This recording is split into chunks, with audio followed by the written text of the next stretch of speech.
예, 반갑습니다. 신정훈 변호사입니다. 예. 자, 오늘부터 이제 4일이죠. 예, 4회차로 우리 최신 판례 할 거예요. 예. 4회차 최신 판례 하는데 페이지 수 한번 보셨습니까? 300페이지 조금 안 돼요. 280, 90 정도 됩니다. 하루에 70페이지예요. 그죠? 그럼 1시간에 몇 페이지? 예, 25페이지 이상 나가줘야 돼요. 예, 그리고 양을 제가 한 3분의 1까지 줄여드릴 겁니다. 예. 제가 종전에는 그 3개년 판례를 했어요. 3개년 판례를 했는데 너무 민사는 지엽적인 판례가 너무 많이 들어가는 거야. 그게 양은 많은데 시험이 안 나오니까 출판사에서 욕을 먹은 거지. 이제 컴플레인 들어가가지고 동일한 양으로 좀 줄여가지고는 5개년으로 가자 이렇게 돼가지고 이제 5개년으로 했고요. 여기 있는 판례들하고 우리 중요 쟁점에서 다루는 판례들이 겹치는 부분이 상당히 좀 많습니다. 그러면 겹치는 부분은 패스할 거고 대신에 최신 판례 할 때 저희 정리할 거예요. 일단 시작을 하니까 우리 민총부터 어때요? 민소 끝까지 항소까지 한번 스크린이 될 거예요. 날간 스크린 한번 하고 그 다음에 우리 6일간은 기록 사례에서 중요 쟁점을 제가 추렸습니다. 구성은 어떻게 되어 있냐 하면은 민사재판 실무 주요 판례하고요. 그 다음에 민법의 압축 중에서 정말 중요한 부분이 있죠. 나올 것 같다. 형이 손목을 건다. 손목 거는 부분만 나름 좀 추려가지고 다시 워딩 해가지고 양 좀 줄여놨고 그 다음에 우리 진모 때 했던 거 있죠. 진모 때 했던 거 중에서 나올 만한 문제들 또 추려놓고요. 그 다음에 최근 2년간 법전협하고 변시에서 나왔던 사례 기록계 판례는 다 정리를 했어요. 문제까지 하려면 양이 너무 많기 때문에 일단 사례 기록 판례만 정리를 했습니다. 판례를 보시면 여러분들이 어떻게 출제됐다는 게 대강 기억이 나실 거예요. 그거 하시면 되고 나머지는 진모에서 이제 객관식용으로 이제 판례를 좀 추려놨는데 그 판례는 다 못할 수도 있습니다. 다 못할 수도 있다. 할 수 있는 데까지 한번 해보고. 자, 우리 이제 얼마 남았죠? 딱 2개월 남았나요? 2개월 조금 넘게 남았나? 우리 발표 났나요? 날짜? 1월 며칠이죠? 1월 8일? 1월 8일이면 보자. 2개월하고 한 열흘 정도 남았네요. 이제 시작입니다. 이제 시작이에요. 70일이면 이제 이제부터 시작이에요. 지금 정리해가지고 여러분들 들어가는 게 어때? 시험장에서 쓰시는 거예요. 시험장에서 쓰시는 거예요. 시작하시죠. 자.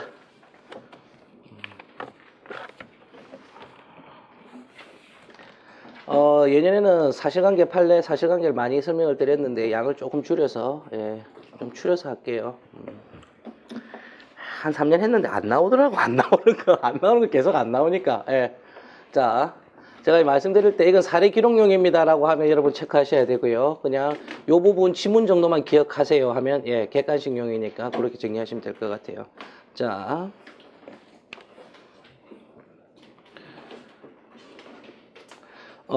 이 페이지에 2번 판례부터 시작할게요. 판례 요지만 밑에 줄건 부분 한번 보죠. 공무원의 불법행위로 손해를 입은 피해자의 국가배상 청구권에 소멸시효 기간 지났으나 국가가 소멸시효 완성을 주장하는 것이 신의성실의 원칙에 반하는 권리 남용으로 허용될 수 없어 배상 책임을 이행한 경우 소멸시효 완성됐으나 시효 완성 주장을 못한 경우에는 자, 줄 아래 바꿔서 떴나 구상권 안 된다. 공무원에 대한 구상권 안 된다.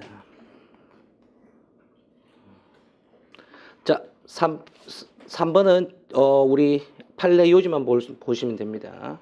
자, 주택 경매 절차의 매수인이 매각 물건 명세서에 기재되어 공시된 내용을 기초로 권리 신고 및 배당 요구를 한 임차인의 배당 순위가 1순위 건재당권자보다 우선한다고 신뢰하여 보증금 반환 채무를 인수하지 않는다는 전제하에 매수 가격을 정하여 낙찰을 받아 소유권을 취득했어요. 당연히 보증금을 받아서 나갈 거라고 생각한 거죠. 그런데 주택 임차인이 1순위 건재당권자에게 무상거주 확인서를 무상거주 확인서 요거 줄 것이고 무상거주 확인서는 어떻습니까? 임대차상 대항력을 포기했다는 주장이죠. 이거 그렇기 때문에 대항력 주장 안 됩니다. 대항력 주장 안 된다. 4번 동그라미 하시고요.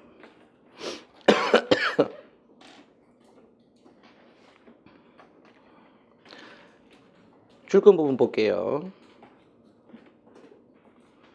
판결에 의한 집행이 권리 남용에 해당한다고 하기 위해서는 판결에 의해 집행할 수 있는 것으로 확정된 권리의 성질, 내용, 판결의 성립 경위, 판결 성립 후 집행 여러 가지 사정을 고려하고 그 다음 밑에 셋째 줄 이게 핵심입니다.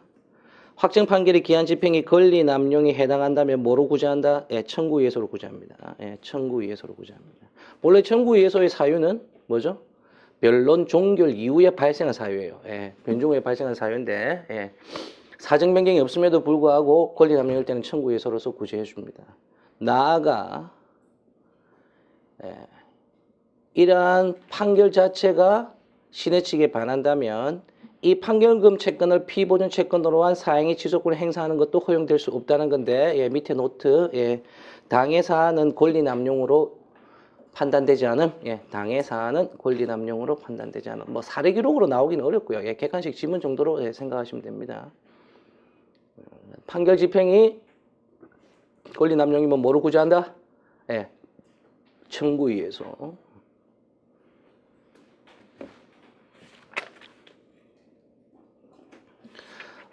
그 다음에 4페이지 5번 판례 옆에다가 키코 사안입니다. 키코.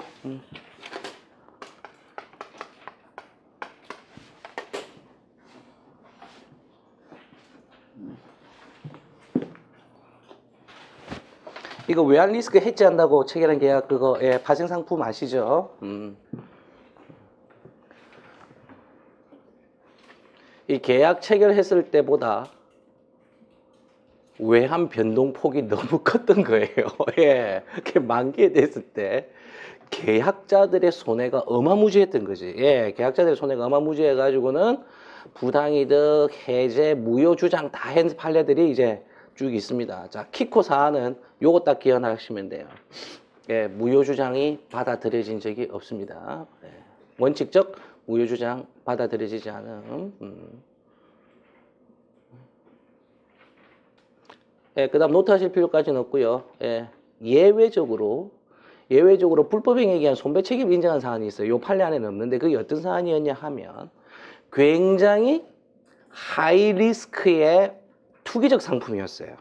그러니까 기업의 통상적인 수출입 업무상에 발생하는 외환 리스크를 담보하기 위한 게 아니고 아예 외환 투기 상품이었어. 외환 투기 상품이었는데 이게 은행에서 제대로 설명을 안 해주고 상품을 팔았던 거예요. 이와 같은 아주 예외적인 경우에는 손배 청구를 인정해 준 사안이 있습니다. 그 외에는 실효, 무효 뭐 다 인정 안 해줬어요. 자, 돌아오셔서 자, 둘째 줄, 4페이지 둘째 줄, 변경된 사정이라 하면 계약의 기초가 되었던 객관적인 사정으로서 일반 당사자의 주관적 또는 개인적 사정을 의미하는 것이 아니다. 따라서 계약의 성립의 기초가 되지 않은 사정이 그 후 변경되어 일반 당사자 계약 당시 의도한 계약 목적을 달성하게 되어 손해를 입게 되었다 하더라도 특별한 사정이 없는 한 그 계약 내용의 효력을 그대로 유지하는 것이 신의 측에 반한다고 볼 수 없다. 계약 내용 변경 안 해줬습니다. 그대로 책임 인정해 줬고요. 자, 밑에 사안도 키코 사안이에요. 밑에 사안 키코 사안 아닙니다. 죄송합니다. 자, 6번 판례. 이것도 객관식 지문 정도인데. 자, 줄건 부분. 계속적 계약에서 계약의 체결 시와 이행 시 사이의 간극이 크기 때문에 당사자들이 예상할 수 없었던 사정 변경이 발생할 가능성이 높지만 이러한 경우에도 위 계약을 해제하려면 경제적 상황의 변화로 당사자에게 불이익이 발생했던 것만으로는 부족하고 위의 요건을 구비하여야 한다. 옆에 노트 좀 하시죠. 호텔, 헬스클럽, 운영 적자.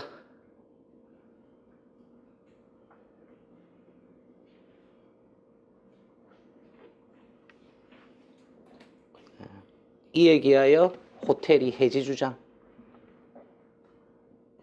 호텔이 회원권 팔은 거예요. 이 회원권을 팔았는데 헬스클럽 회원권을 팔았는데 생각보다 그렇게 많이 안 팔린 거지. 많이 안 팔린 데다가 이게 운영을 하면 할수록 어떻나 계속 적자가 누적이 돼 놓으니까 운영 계약을 헬스클럽 이용 계약을 해지하려고 했던 사안입니다. 뭐 그리 중요한 건 아니고. 자, 우리 8번 예, 동그라미 하시고.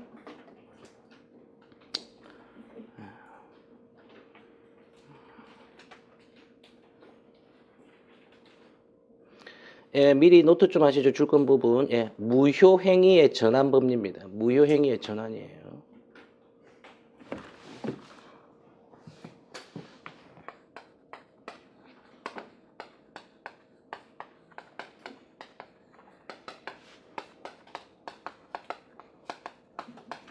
예, 일부 무효 사안이 아닙니다. 일부 무효 사안이 아닙니다.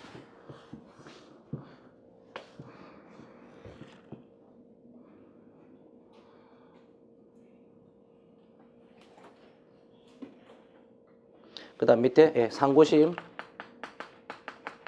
예, 보수 적정 인정. 그 정도만 하면 될 것 같은데. 자, 줄건 부분.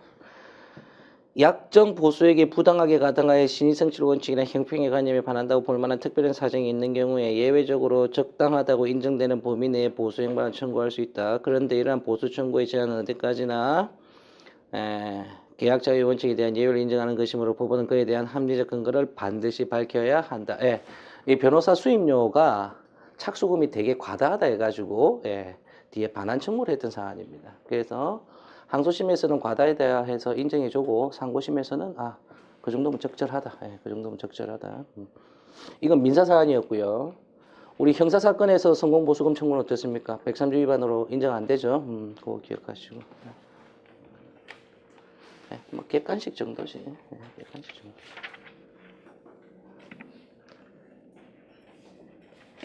자, 그 다음 6페이지에 9번 판례. 1번에 줄건 부분만 객관식 지문 정도로 보시면 되겠습니다.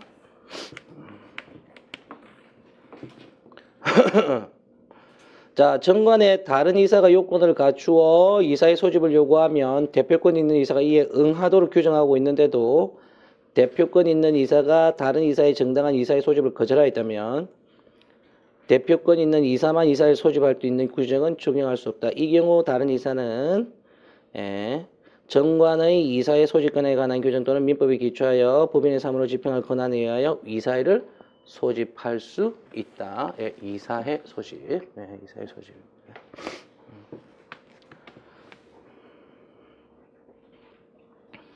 자, 그 다음 10페이지, 7페이지에 10번 판례, 목차, 요지 1번에 줄 안건 부분 있죠.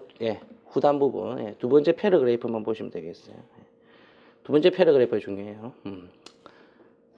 공제회 이사장은 교직원 공제입니다.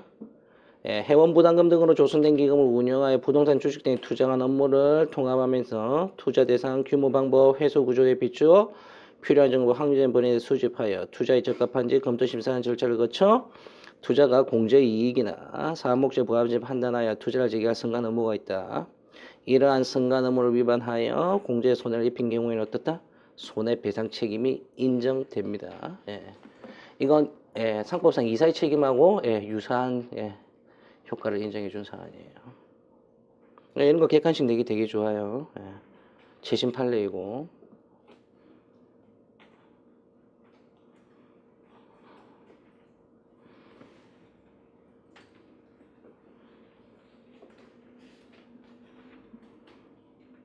자, 그 다음 11번 판례는 대표권 남용, 기존의 대표권 남용에 관한 법리를 그냥 그대로 한 번 더 확인한 거에 불과한데, 자, 대표권 남용 행위가 있습니다. 그럼 자, 줄건 부분, 행위 상대방, 그와 같은 점을 알았을 때는 그로 인하여 취득한 권리를 회사에 대하여 주장하는 것이 신의 측에 반하므로 회사는 상대방의 악의를 입증하여 행위 효과를 부인할 수 있다. 옆에다가 계약의 효력 부인입니다.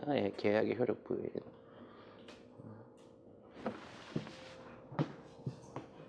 이 논의 체계가 이렇게 되죠.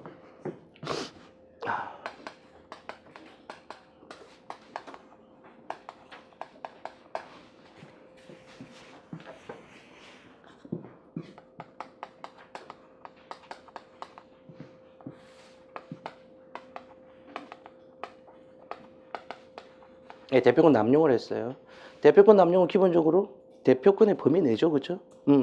대표권의 범위 내이고, 네, 누구의 이익을 위해서, 예, 얘의 이익을 위해서, 했던 행위인데, 어떤 요건하에서 상대방이 알았거나 알 수 있을 때는 그 효력이 부인이 되죠. 그 효력이 부인된다는 의미는 뭐야? 예, 계약상의 이행 청구를 못 한다는 거죠, 그쵸? 예. 이행 청구를 못 한다는 건데, 계약상 이행 청구를 못 하는 대신에 35조 요건을 구비하였다면 35조에 기한 청구를 할 수 있습니다. 그래서 아주 기초적인 문제를 출제한다고 해가지고 이런 식으로 낼 수도 있어요. 자, 대표권 남용, 대표권 제한은 전부 뭐다? 법률행위 효력에 관한 규정이다. 법률행위 효력. 추가적으로 35조가 반드시 검토가 필요할 수 있다.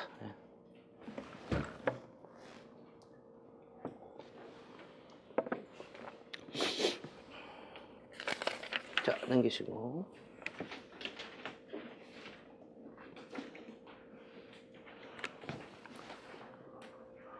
넓고 병들어가지고 글자가 잘 안 보여. 큰일 나.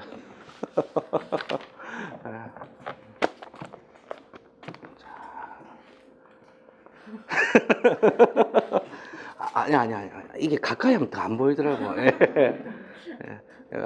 참, 돋보기일 거야 써야 되니까. 어중간한 나이에 돋보기 쓰고 다니면 안 되는데. 자, 우리 12번 판례, 하실까요? 넷째 줄. 자, 종중규약이나 관례에 의하여 종중원이 매년 1회씩 일정한 일시 일정 장소에서 정기적으로 회합하여 대소사를 처리하기로 미리 정하여진 경우에는 어때요? 소집 통지나 의결사항 통지를 할 필요가 없습니다. 그쵸? 예. 그 다음 밑에서 둘째 줄. 종중총회의 소집 및 통지 등에 관한 위 법리는 누구에도 종중유사단체에도 적용이 됩니다. 그렇죠? 우리 대표적인 종중유사단체가 뭐죠? 종중원의 지위를 남자에게만 인정해 주는 게 종중유사단체예요. 같은 성을 가진 남녀 모두가 구성원이 되는 게 종중이죠. 그렇죠? 그래서 여자를 배제하는 거 그건 무효입니다. 이 종중유사단체하고 종중하고를 구별하는 실익은 뭘까? 종중유사단체는 쳐죽일 놈들인가? 잡혀가나? 아니야. 왜? 부동산 실명법에서 차이가 있죠. 부동산 실명법에서 차이가 있습니다. 자, 명의신탁 예외를 인정해 주는 건 뭐만 인정해 주는 거야? 종중만 인정해 주는 거야. 종중유사단체도 비법인 사단이에요. 불법 단체가 아니야. 종중유사단체도 뭐다? 비법인 사단이니까 뭐가 있다? 소속 능력이 있고 등기 능력이 있어요. 등기 능력이 있습니다. 근데 이게 실제적으로 가장 큰 차이가 발생하는 거는 명의신탁 관계에서 발생하죠.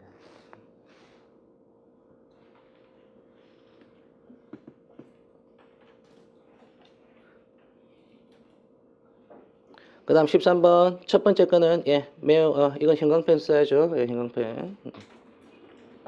법인 아닌 사단인 교회가 총유재산에 관한 보존행위로서 소송을 하려면 어떻게 해야 된다? 교인총회의 결의를 거치거나 어때? 정관이 정하는 바의 절차에 따라야 하는데 총회 결의 또는 정관이 정하는 절차에 따라서 누구의 이름으로 하나? 비법인 사단 자신의 이름으로 하든가 아니면은 사원 전부가 참가하는 필수적 공동소송의 형태로 가야 되겠죠. 자, 그래서 밑에 줄건 부분. 관리처분이라면 자체에 관한 이의 기룡 계량행위나 법률적 사실적 처분행위를 의미하므로 총유물 자체의 관리처분이 따르지 않는 채무부담행위는 처분행위가 아니다라고 하는데 대표적으로 채무부담행위로 인정한 게 뭐였죠? 보증. 그 다음에 뭐였나? 도급계약의 체결이죠. 도급계약의 체결입니다. 보증과 도급계약의 체결입니다. 그래서 총유물 문제가 나오면은 여러분들 제일 먼저 뭐부터 검토해야 된다? 처분행위냐 채무부담행위냐부터 나눠서 쓰고 검토하셔야 돼요. 채무부담행위로 넘어가면 이제 뭐 대표권 남용의 법리라든지 대표권 제한의 법리라든지 요게 들어가고 처분행위로 들어가면 어떻습니까? 처분행위로 들어가면 아예 사원총회 결의가 없으면 뭐야? 아예 무효고 표현대리의 법리가 적용될 수 없다. 이렇게 결론이 나줘야 되겠죠. 자, 14번 판례. 예, 동그라미 매우 중요. 매우 중요. 예. 제목만 보시면 됩니다. 비법인 사단이 총유재산에 관한 권리를 행사하지 않고 있어. 비법인 사단의 채권자가 비법인 사단의 총유재산에 관한 권리를 대위 행사하는 거예요. 채권자 대위할 때예요. 채권자 대위할 때는 사원총회 결의가 필요하지 않습니다. 예, 사원총회 결의 필요하지 않다.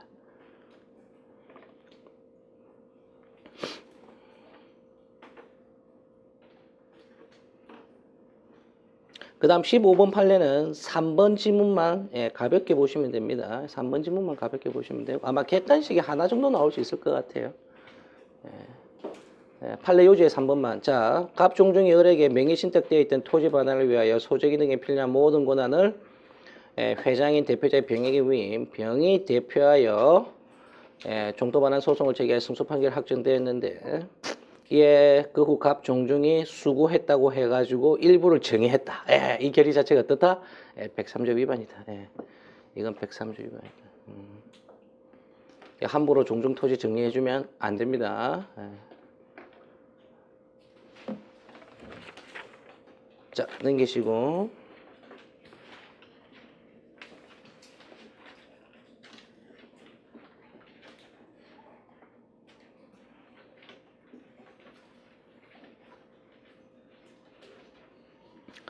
자, 법률행위 해석 17번의 줄건 부분 일단 한번 볼게요. 자, 우리 줄건 부분 보기 전에 법률행위 해석의 방법 첫 번째 자연적 해석, 그치?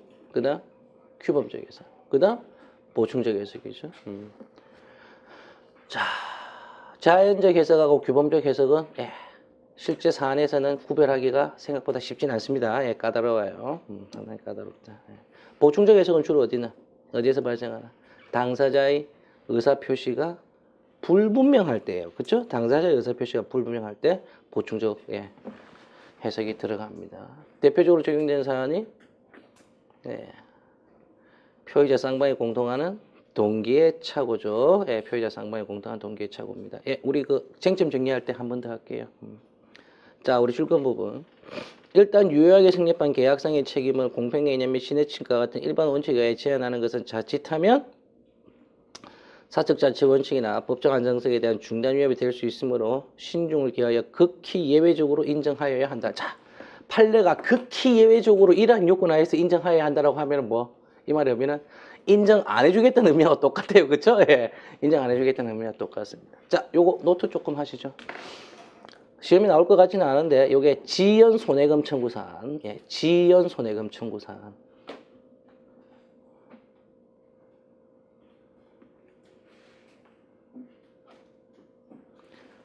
약정에 기한이익 상실 특약이 없었음.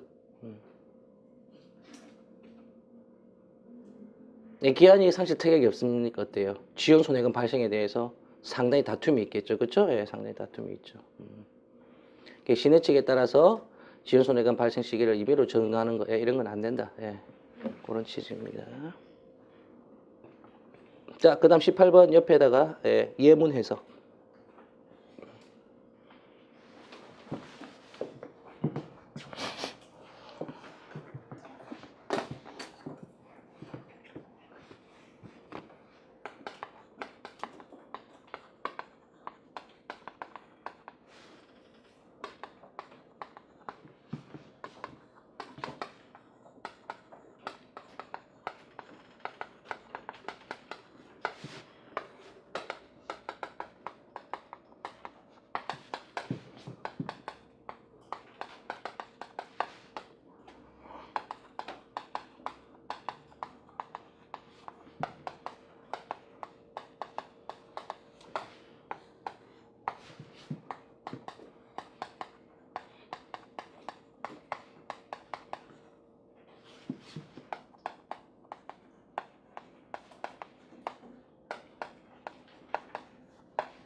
처분 문서라는 게 뭐죠? 당사자의 권리 의무에 관해서 규정한 문서죠. 그렇죠?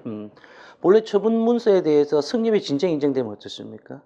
그 기재된 내용대로 의사표시가 있었다고 판단해 줘야 되죠. 그렇죠?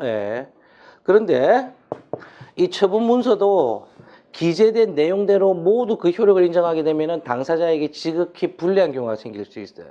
대표적으로 예문에서 대표적으로 문제가 발생하는 게 은행권들 있죠. 금융기관들이 작성해 놓은 각종 계약서들인데 그 중에 제일 문제가 됐던 게 근저당권 설정 계약서예요. 채무의 범위를 포괄적으로 다 해놓은 거예요. 이 어디서 문제가 생기냐면 난 분명히 대출금 있지. 그러니까 이제 내 집을 사면서 주택담보대출로 내가 근저당권을 설정했던 거야. 오케이? 그래가지고 주택담보 대출금을 집을 팔면서 다 갚았어요. 다 갚았어. 근데 문제는 뭐냐면 주택담보대출인데 우리 계약서에는 뭐라고 써요? 이게 특정 채무의 보증이잖아. 그 특정 채무를 그러니까 특정 채무를 담보하기 위한 저당이거든. 그러니까 이거 원칙적으로 뭐가 들어가야 돼? 근저당권이 들어가면 안 되고 저당권이 들어가야 되는데 특정 채무를 담보하기 위한 근저당권도 넓게 인정해 주고 있죠. 그렇죠? 그래서 이러한 근저당권도 효력을 인정해 줍니다.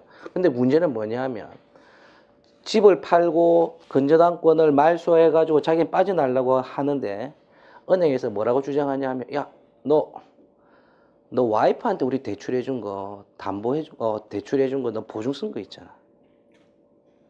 미치는 거지. 와이프 대출에 대해서 보증 쓴 거 이거를 피담보 채권으로 넣어가지고 말소를 못 해주겠다면 뭐 집이 어떻나? 안 팔리는 거 아니야. 집이 못 팔리는 거죠. 그렇죠? 그 다음에 요즘 은행들이 다 카드 회사 다 갖고 있지. 카드 채무까지 주장하는 경우가 있는 거예요. 그래가지고 말소를 안 해주는 거야. 예. 자, 그런데 우리 계약서에는 어떻게 되어 있습니까? 모든 채무라고 다 되어 있거든. 예. 이와 같이 이렇게 모든 채무라고 되어 있지만 채무의 범위를 제한해주는 해석 이런 거를 통상 처분문서의 예문 해석이라고 합니다. 예. 자, 돌아오셔서 근저당권 설정계약 체결의 경우의 목적, 피담보 채무의 채무자, 채권자와의 상호관계 등 재반사정에 비춰 당사자 여사가 계약서 문헌과는 달리 일정한 범위 내의 채무만을 피담보 채무로 약정한 취지를 해석하는 것이 합리적으로 인정된다는 경우에는 당사자 여사에 따라 담보 책임의 범위를 제한할 수 있다라고 돼 있죠, 그렇죠? 예. 은행이 이런 식으로 양아치 짓을 해요. 예. 얼마나 황당하겠어. 집 팔고 가야 되는데.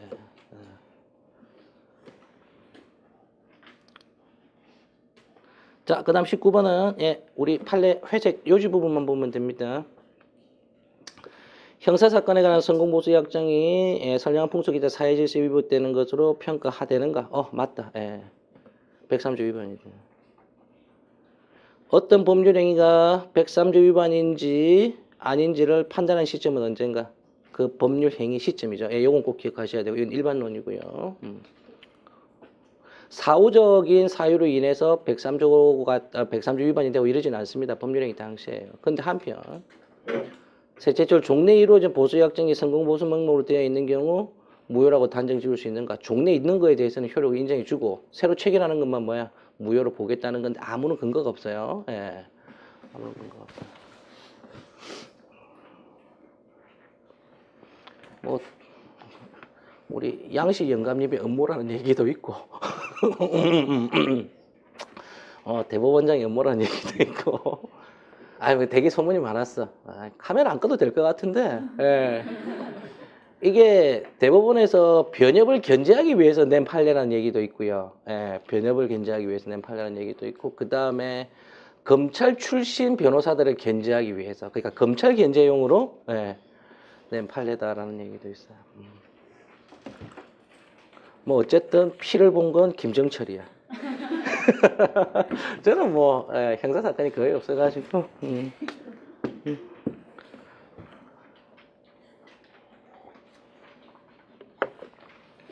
형사가 좀 돈이 좀 되죠. 구속 사건 이런 거는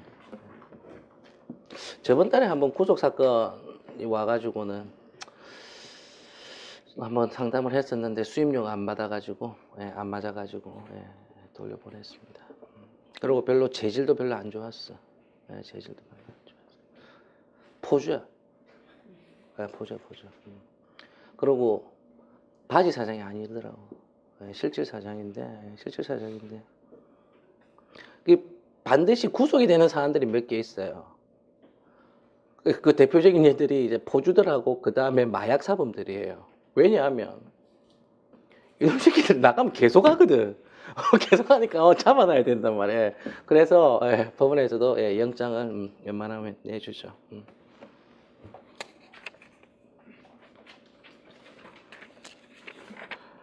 20번 판례. 예.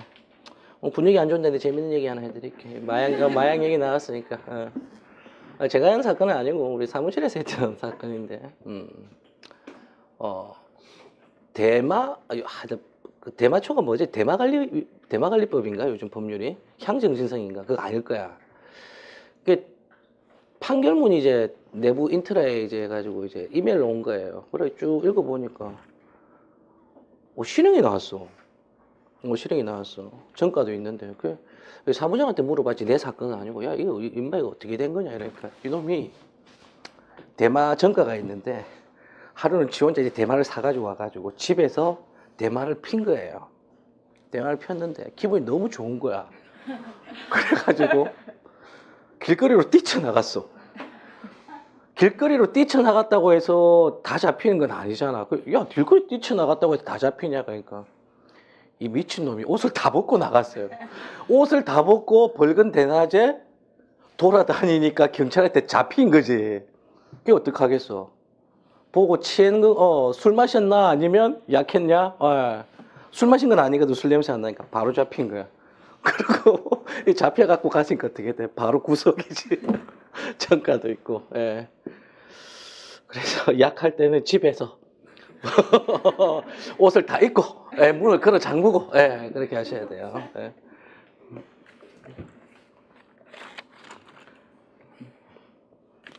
내년에 형사도 하려고 장사가 안 돼서. 자, 우리 20번. 자, 13페이지 맨 위에 거 우리 지문만 보시면 될 것 같아요. 반사회 질서 법률 행위를 원인으로 하여 부동산에 관한 이전 등기를 마치더라도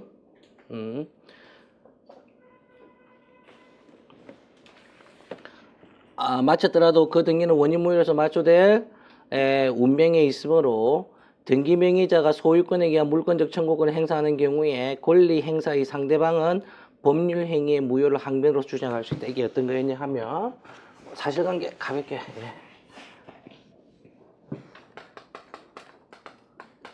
신탁에서였어요.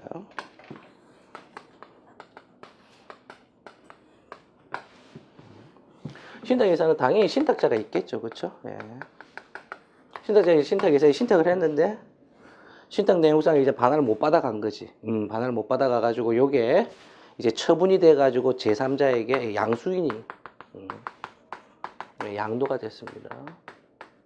이 신탁회사가 양수인한테 양도하는 절차를 통상 강학상 용어로 뭐라고 하냐면 공매라는 용어를 많이 써요. 공매. 공매라는 용어. 자산관리공사라든지 아니면은 그 체납처분 있죠? 체납처분 공매. 요게 양수인 이한테 이 신탁회사의 담당자한테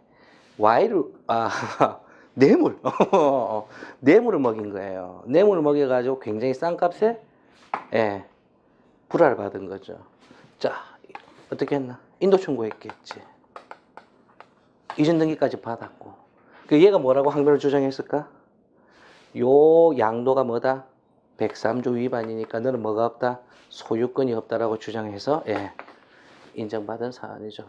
원고의 청구가 기각이 됐습니다. 그 다음 여기서 여러분 꼭 기억하셔야 될 게 소유권에 대한 물권적 청구권 행사할 때는 원고가 자기 자신의 소유권을 증명해 줘야 되죠. 그렇죠? 반드시 증명해 줘야 됩니다. 그래서 피고가 불법 점유자임에도 불구하고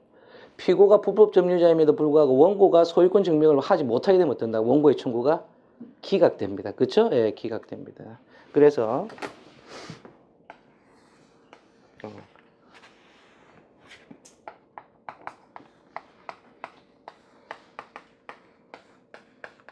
가불병종 순차로 원인무효의 이전 등기가 격려가 됐죠. 원인무효 이전 등기가 격려되면 소유권자는 누군가? 얘지. 당연히 갑이지. 그렇죠? 원인무효니까. 이렇게 원인무효 이전 등기가 격려가 된 상태에서 병이 정상대로 해가지고 말소 청구하면 어떻게 되나? 소유권의 증명이 없어서 이것도 기각 나온다. 이거 꼭 기억하시고. 그 다음에 기록형에서 소유권자인 사실 기재하나? 어떻게 청구원이 뭐라 적나? 예, 원고는 소유권자입니다. 이렇게 쓰면 절대 안 된다 그랬지. 어떻게? 예, 원고는 언제? 이전 등기를 마친 소유권자입니다. 이렇게 쓴다 그랬고, 그 다음에 아버지로부터 상속을 받으면 어떻지? 아버지가 이전 등기를 마쳤고 제가 단독 상속을 해서 제가 소유권자입니다라고 한다 그랬지. 그 다음에 아버지가 원시취득을 했을 경우에요. 아버지나 할아버지가 원시취득의 대표적인 경우가 뭐가 있었지? 토지 사정이 있었지. 그쵸? 예. 할아버지가 토지 사정을 받았고 아버지가 단독 상속을 했고 제가 또 단독 상속을 해서 제가 소유권자입니다. 대신에 사정, 상속이니까 등기부 등본은 어때? 등기부 등본상으로 단 한 번도 이름이 올라간 적이 없어요. 그 토지가 미등기 토지라면 어떻나? 미등기 토지라도 소유권자는 누구야? 나죠. 그쵸? 예. 그렇게 청구 원인 쓰시는 겁니다. 소유권에 대한 물권적 청구권은 제일 중요한 게 그거예요. 소유권의 증명입니다. 절대 놓치지 마시고. 자, 21페이지. 21번 판례.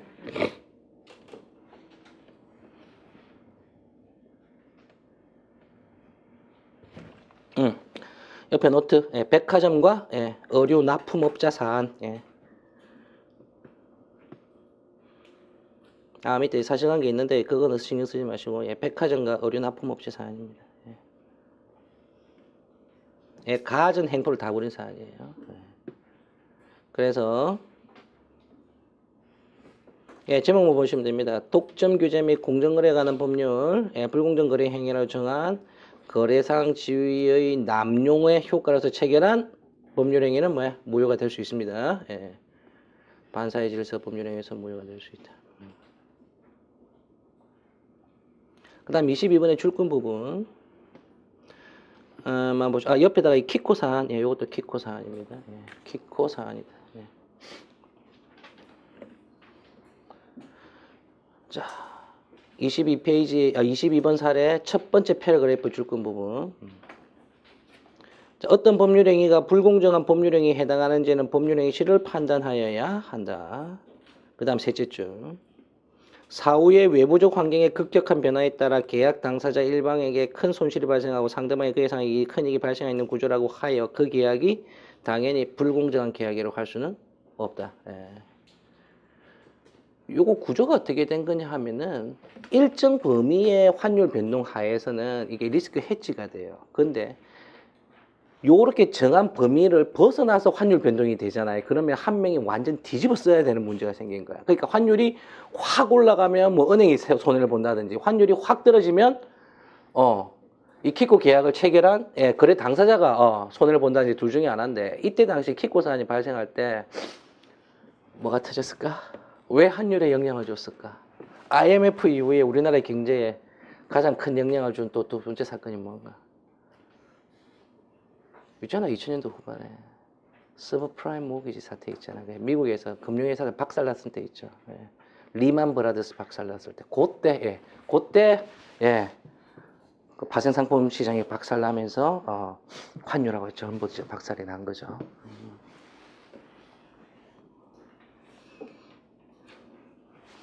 이름 멋있잖아, 리만 브라더스. 백몇십 년 된 회사가 그냥 한 방에 날아갔죠. 자, 넘기시고. 자, 우리 의사표시, 이제 제대로 한번 봅시다.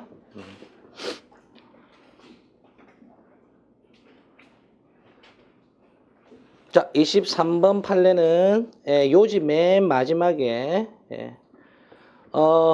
친권 남용에서는 제3자 악의라는 사실의 주장 책임은 누구에게? 본인에게 있습니다. 본인에게 있습니다. 제3자가 악의라는 사실에 대한 주장 증명 책임은 무효를 주장하는 자. 요 사안은 뭐냐면 친권자가 미성년자 부동산을 매매한 사안입니다. 친권자가 미성년자 부동산 매매한 사안이에요. 그 다음 24번 동그라미, 25번 동그라미.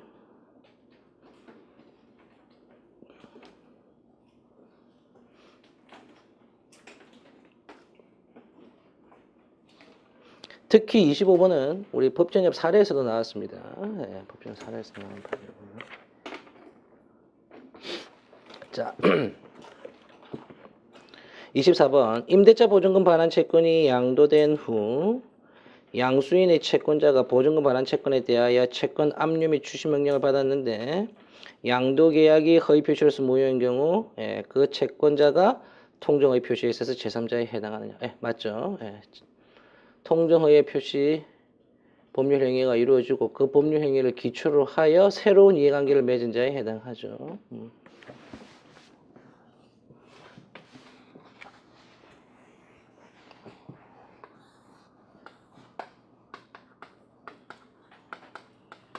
요 통정 제3자하고요. 그 다음 해제 제3자하고 반드시 구별해야 될 게 있는데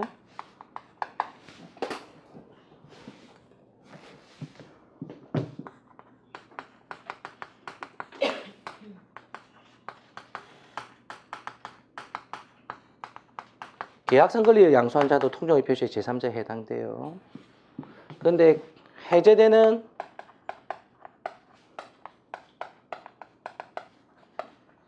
계약상 권리의 양수인은 해제 제3자에 해당하지 않습니다. 그래서 보호받지 못해요. 이거 꼭 기억하셔야 돼요. 그래서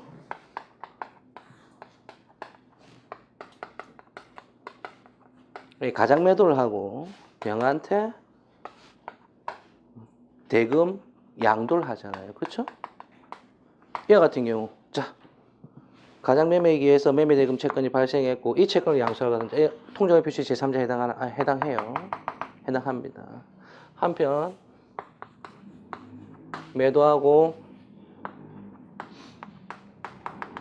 대금 양도했는데 얘가 해제권을 행사하든 얘가 해제권을 행사하든 매매계약이 해제가 됐습니다. 얘는 보호받지 못해요.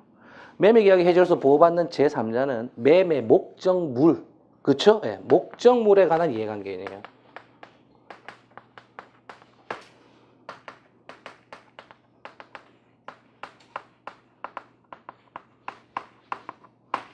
우리 소송상 뭐 계쟁물이라는 얘기 많이 쓰죠? 계쟁물, 매매 목적물 자체. 토지 자체에 대해서 가압류를 한 자라든지 토지 자체를 양수받은 자는 가능해요. 하지만 토지 매매 대금 자체를 양수한 자 이거는 안 됩니다. 그 다음 소유권 이전 등기 청구권 자체를 양수한 자도 당연히 안 되겠죠. 매매 계약 자체에 의해서 발생하는 권리니까. 이거는 암기를 권해드립니다.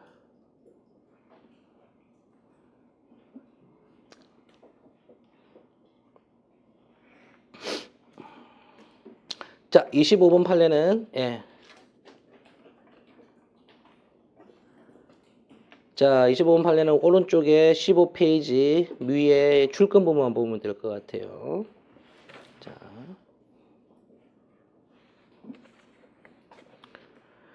정은 이러한 병에 전세권 건재당금부 채권을 가압류하고 압류 명령을 얻음으로써 그 채권에 관한 담보권인 전세권 저당권의 목적물에 해당하는 전세권에 대하여 새로의 법률상 이해관계를 가지게 되었으므로 형광펜 정이 선이라면 병이 악이라도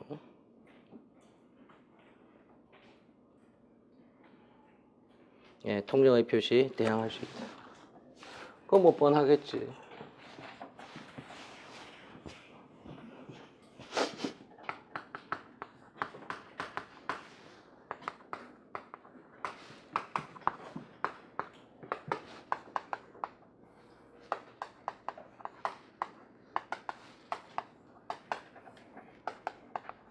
요산이죠, 그렇죠?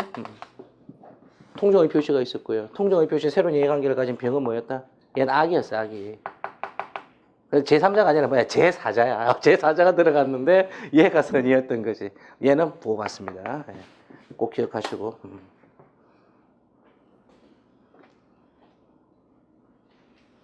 뭐 농구는 뭐 제도의 취지상 얘를 보호하지 않을 이유가 없다. 그렇게 보시면. 강사실은 되게 추웠는데 여기 오니까 분위기가 후끈 달아오르는데.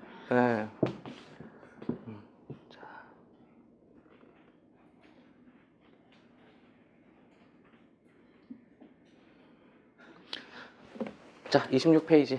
26번 사례. 안경 진짜 바꿔야 되겠다. 거기 불이 좀 어두워가지고, 더 그런 것 같아요. 나가서 신변호사 이제 뭐 늙고 병들어서 다 됐더라 이러지 말고. 자, 요거 노트 좀 하시죠. 예, 선물 시장에서 예, 가격 입력 착오예요. 예, 선물 시장 가격 입력 착오입니다.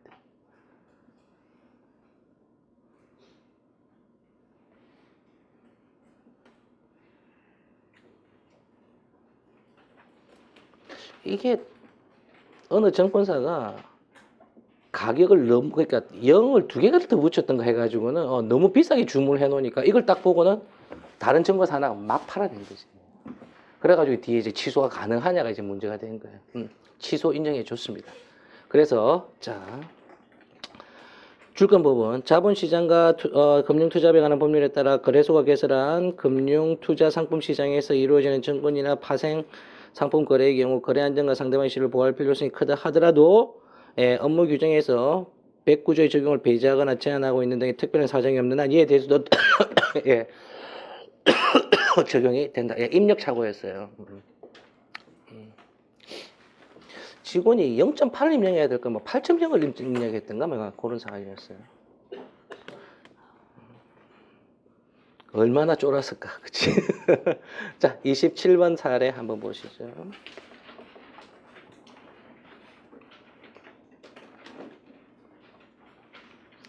자, 이 판례는 보험 계약의 취소에 있어서 좀 특이한 사안입니다. 보험 계약의 취소. 자, 동기의 착오에서 취소하려면 어때요?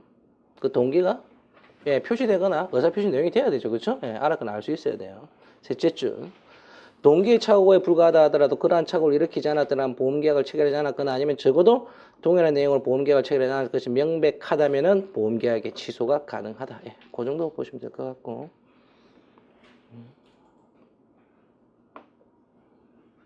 자, 그 다음 28번 판례 체크하시고 28번 판례 체크.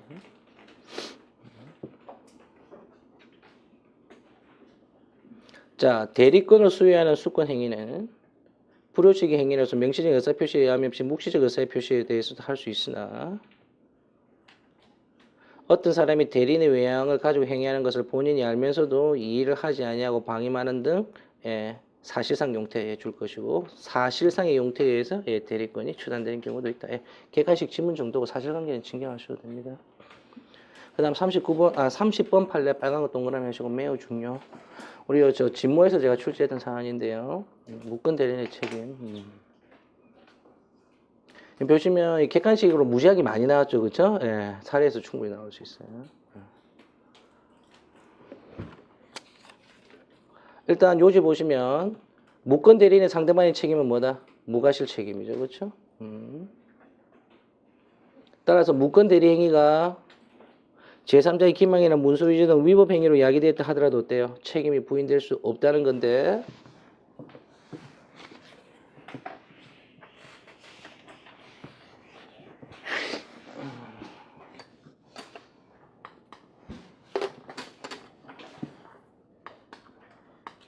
본인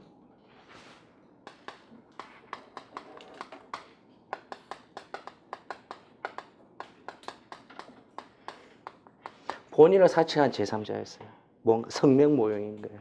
성명 모형.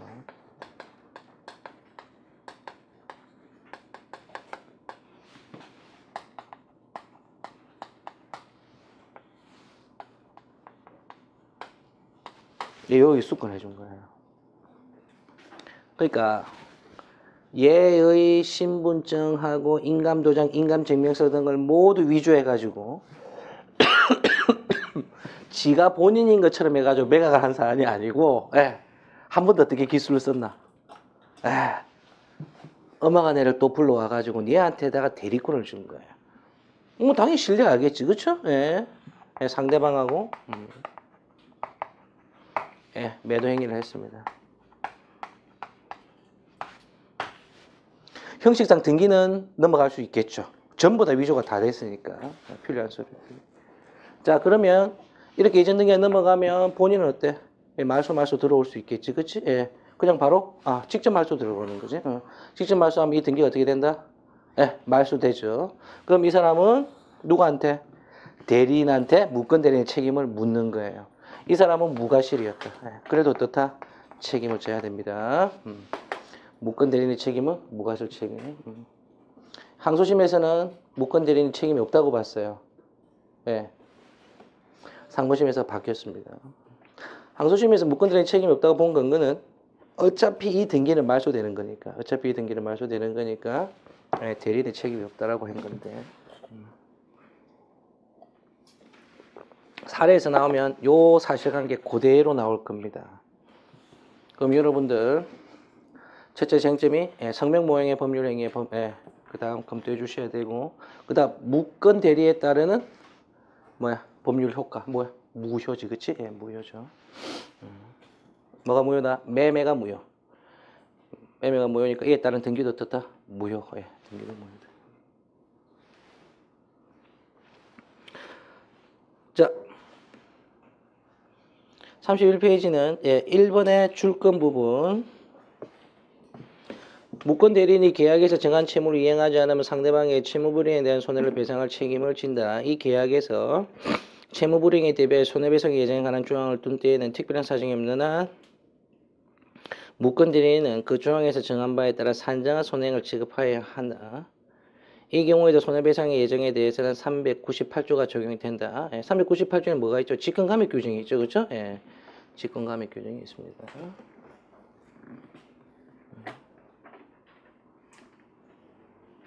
손해배상액의 예정은 직권감액 규정입니다. 그 다음 지연 손해금률에 관한 특약은 뭐다? 손해배상액의 예정입니다.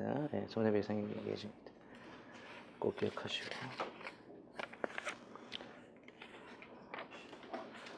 자, 넘기시고요.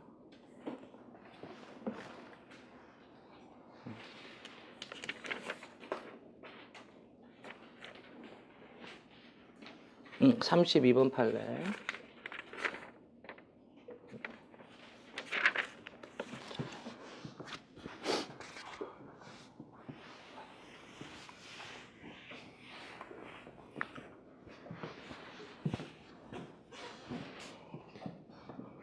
아직 질문한 사람이 있어서.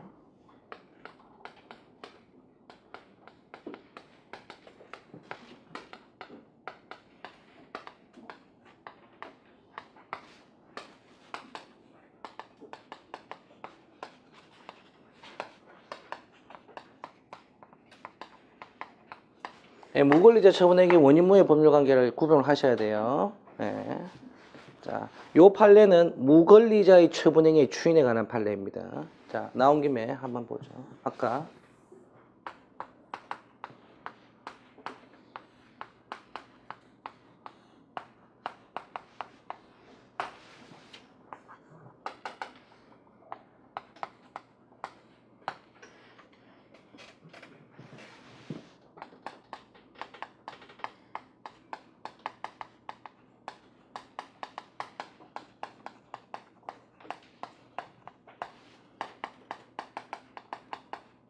오케이? 을이 갑과 을 사이의 매매 계약서를 위조를 했어요. 갑은 도장 찍은 적도 없다는 얘기예요. 그렇죠? 위조해서 어때요? 이 매매 계약에 기해서 이전 등기를 마쳤습니다. 등기 명의는 을한테 가 있겠죠. 그렇죠? 그다음 을이 병한테 팔고 다시 병은 정한테 팔고.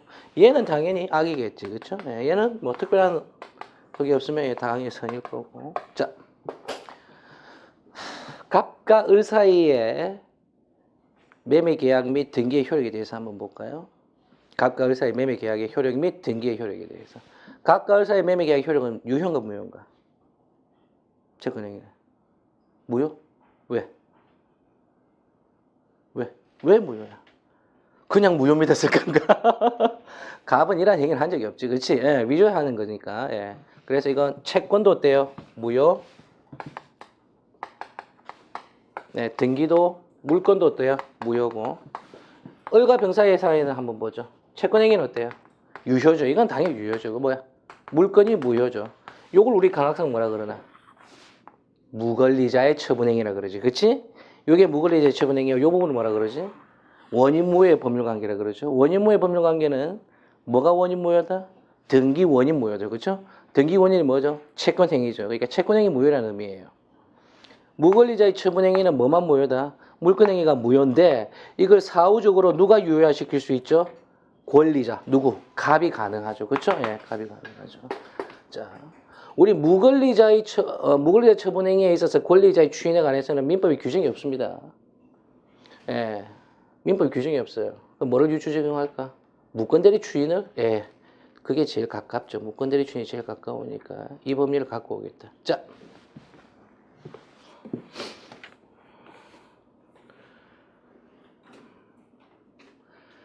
자, 1번 줄건 부분. 권리자가 무권리자의 처분 추인하는 것은 자기의 법률관계 스스로의 의사에 따라 형성할 수 있다는 사적 자체 원칙이다. 당연히 허용된다. 예. 추인은 무권리자의 처분이 있음을 알고 해야 하고 명시적, 묵시적으로도 가능하며 자 이제 형광펜 무권리자나 상대방 어느 쪽에 하든 상관없습니다. 무권대리 추인도 마찬가지죠. 그렇죠? 무권대리 추인도 상대방 또는 무권대리 모두에 가능합니다. 그 다음 2번에 둘째 줄. 예, 무권리자의 행위의 추인에 대해서 뭐가 유추 적용될 수 있다? 무권 대리의 추인에 관한 민법 130조 및 133조가 유추 적용될 수 있다. 예, 유추 적용될 수 있다.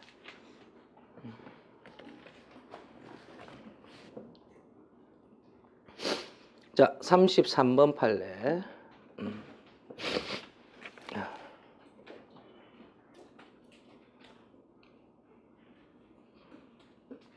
예, 판례 요즘만 보시면 되겠습니다.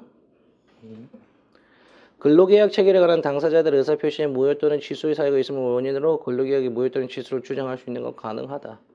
그럼 근로계약 취소는 소급표가 인정이 되는가? 안 된다. 예. 이거 부당이득으로 해결하려면 어때요? 되게 복잡하죠. 예, 되게 복잡해요. 결국은 만약에 이걸 무효를 시켜가지고 소급적 효력까지 인정을 해주려 하면은 내가 제공해줬던 그쵸? 예.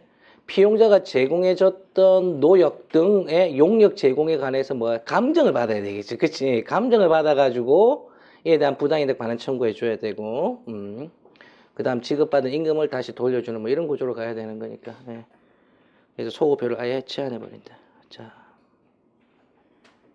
그 다음 34번 판례는 그 화살표 있는 예, 요지 부분만 읽어보시면 될 것 같습니다. 예, 34번 판례는.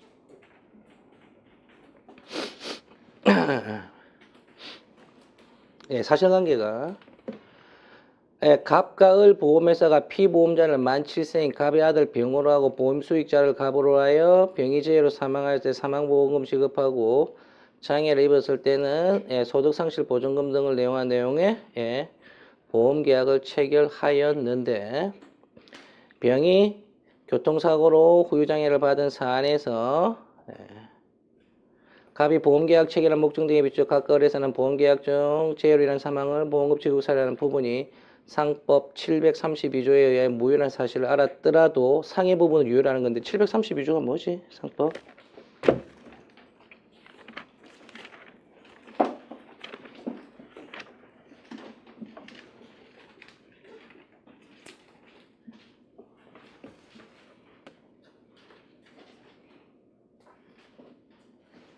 (15세) 미만자 등의 보험사 사망을 목적으로 한 보험계약은 뭐야? 무효입니다. 예, 아예 무효입니다. 예. 15세 미만자의 사망을 보험 목적으로 한 보험계약은 아예 무효다. 제외 부분 어때요? 제외 부분 가능하다. 예, 제외 부분은 가능하다. 이게 왜 그러냐면 이게 아빠가 뭐 아들의 사망을 뭐 의혹을 해가지고 이런 보험계약을 체결한 게 아니고요. 보험 상품 자체가 사망, 재해, 치료비 이런 게 그냥 싸그리 다 포함된 거야. 예, 싸그리 다 포함된 계약이 되었는데 피보험자를 이제 아들로 정해놓고 자기 이제 수익자로 해놓고 뒤에 이제 사고 나서 보니까 무효 사유가 들어있는 거죠. 보험회사가 이게 전부 무효냐 일부 무효냐를 가지고 다투게 된 겁니다. 본래 일부 무효면 어때요? 전부 무효가 맞지. 예, 일부 무효면 전부 무효가 맞는데 이거는 일부 무효면 전부 무효가 된다는 법률을 어떻게 했나? 제한시킨 사안입니다. 예, 상당히 예외적인 거예요. 예, 일부 무효는 전부 무효가 된다는 법률을 제한시킨 사안입니다.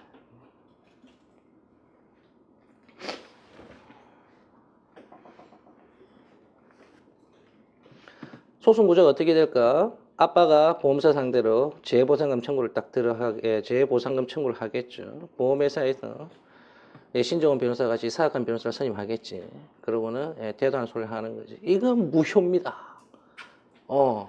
상법을 규정을 위반해서 무효입니다. 그 다음 두 번째, 일부 무효는 전부 무효입니다. 그래서 저희가 보험금은 못 드리고 지급받았던 보험료는 보험계약의 무효니까 반환시켜 드릴게요. 요렇게 주장하겠지. 예. 딱 그런 구조로 갑니다. 35번도 예, 그 법리가 그대로 적용되는 사안입니다. 자, 넘기시고요. 35번 판례는 넘기시고 예, 20페이지 예, 줄건 부분 후단만 한번 볼게요. 이것도 일부 무효, 전부 무효 법리가 적용된 게 아니고 이것도 일종의 이제 무효 행위의 전환의 법리가 적용된 거다. 예, 무효 행위의 전환 법리. 예.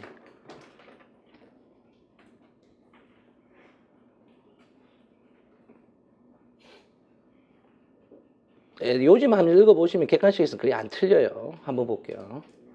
건설고등부 교시에 산출되는 보증금과 예, 상한액인 표준임대료 기초로 계약상 임대보증금과 임대료를 산정하여 임대보증과 임대료 사이의 상호전환을 하였으나 절차상 위반에 의해서 강행법 위반을 무효가 되는 경우에 특별한 사정이 없는 한 임대사업자와 임차인 임대보증금, 임대료의 상호전환을 하지 않은 원래 임대조건 즉 표준 임대보증금과 표준 임대료에 의한 임대조건으로 임대차 계약을 체결할 의혹을 수치라고 봄이 타다가다. 그러므로 임대차 계약은 138조에 따라 표준 임대차 보증금과 표준 임대료를 임대조건으로 하는 임대차 계약으로서 유효하게 존속한다. 임대 아파트, 임대 아파트 보증금하고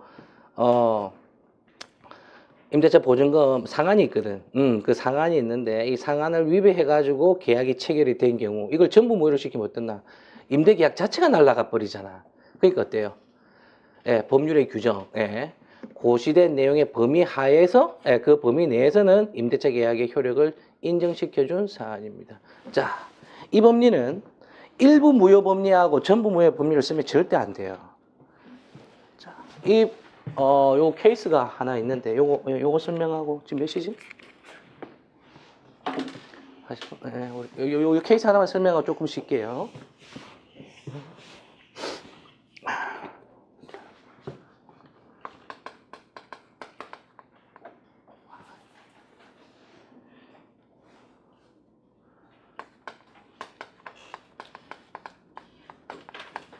개발 사업자, 그 다음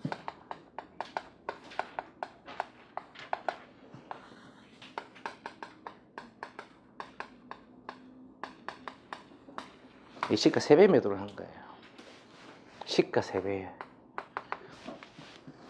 이거 솔직히 굉장히 불공정한 법률이 맞아. 왜냐하면 이 토지개발 사업으로 하면 어떻나? 결국 맨 마지막에 버틴 놈이 제일 비싼 값에 파는 건 당연하겠죠. 그렇죠? 예. 그래가지고 이자 부담을 도저히 버틸 수가 없으니까 개발 사업자가 야, 시가의 3배를 줄게. 3배로 해가지고 이전 등기 받고 매매 대금 지급했습니다. 근데 이게 불공정한 법률 행위라고 해가지고 무효화 시키면 어떻나? 땅을 또 뺏기잖아. 이 사람은 매매 대금이 중요한 게 아니야. 어때? 땅이 중요한 거거든. 이게 어떻게 주장을 했냐 하면 이게 시가 3배로 체결한 계약은 불공정한 법률 행위로서 무효인데 요게 무효 행위의 전환의 법리에 따라 시가의 범위 내에서는 어때? 유효하다라고 주장을 한 거예요. 그러면 전환된 법리는 어때요? 시가에 따르는 매매 계약이죠. 그렇죠? 시가에 따르는 계약이 어떻다? 유효하다는 거죠. 그럼 나머지 2배의 차익은 어떻게 되나? 예, 부당이득의 법리에 따라 반환 청구가 되는 거죠. 예, 무효행위의 전환 법리입니다. 오케이? 야, 불공정한 법률행위 전부 다 불공정 아니야. 103조 위반이면 어때? 전부 103조 위반이거든. 그러니까 이거 일부 무효, 전부 무효 법률을 접근하면 절대 안 된다는 거죠. 이게 무효행위 전환 법리예요. 예, 이 리딩 케이스가 있고 나서 계속 이와 유사한 무효행위의 전환 법리가 나온다. 결국 이건 기존의 계약의 효력을 유지시켜 주는 거죠. 그렇죠? 예, 유지시켜 주면서 적정한 범위 내로 보충적으로 해석을 시켜 주는 겁니다. 그다음 36번 판례까지만 하고 좀 쉴게요. 자. 주권 부분 보겠습니다.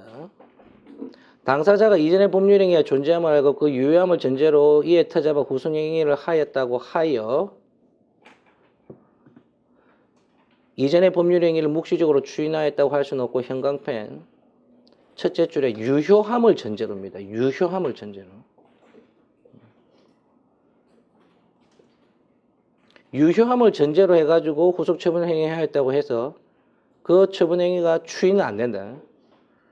묵시적 추인을 인정하기 위해서는 이전의 법률 행위와 형광펜 무효임을 알았거나 적어도 무효임을 의심하면서요. 그 행위의 효과를 자기에 기속시키려는 의사로 후속을 하였음이 증명된다. 결국 무효행위의 추인은 뭐예요?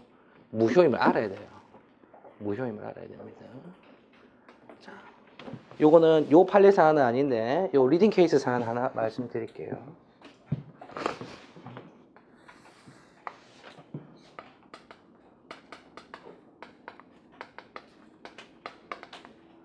네, 종중재산의 처분행위였습니다. 결의가 없었어요.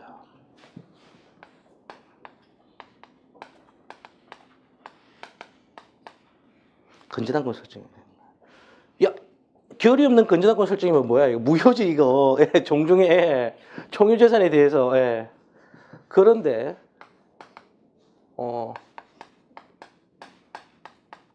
매각 결의가 있었어요. 매각 결의에 따라서 지분 매각이 이루어진 거야. 자, 만약에 이 매각 결의 때 이 건전한권 설정이 무효라는 것을 알았다면 어떻나? 당연히 이 건전한권 설정행위가 무효임을 알고 추인한 것으로 볼 수 있어요. 그런데 이거 매각 결의할 때는 이게 유효라고 생각했던 거야. 무슨 말씀인지 아시겠죠? 유효라고 생각했기 때문에 이건 무효행위의 추인이 될 수 있다 없다? 안 되는 거지. 예. 무효행위의 추인이 될 수 없어요. 그래가지고 건전한권 설정된 게 말소 청구가 승소가 된 사안입니다. 어렵지. 이 딱 쉽게 보면 어떻게 생각하나? 이거 무효이지만 어때? 매각이라는 더 큰 행위가 있었으니까 당연히 추인이다라고 생각을 하겠지만 이거는 추인이 안 됐습니다. 추인 인정 안 해준 사안이에요. 10분만 쉴까? 뒤에 목소리 잘 들리나요? 잘 안 들려? 잘 들려? 예. 우리 10분만 쉴게요. 예.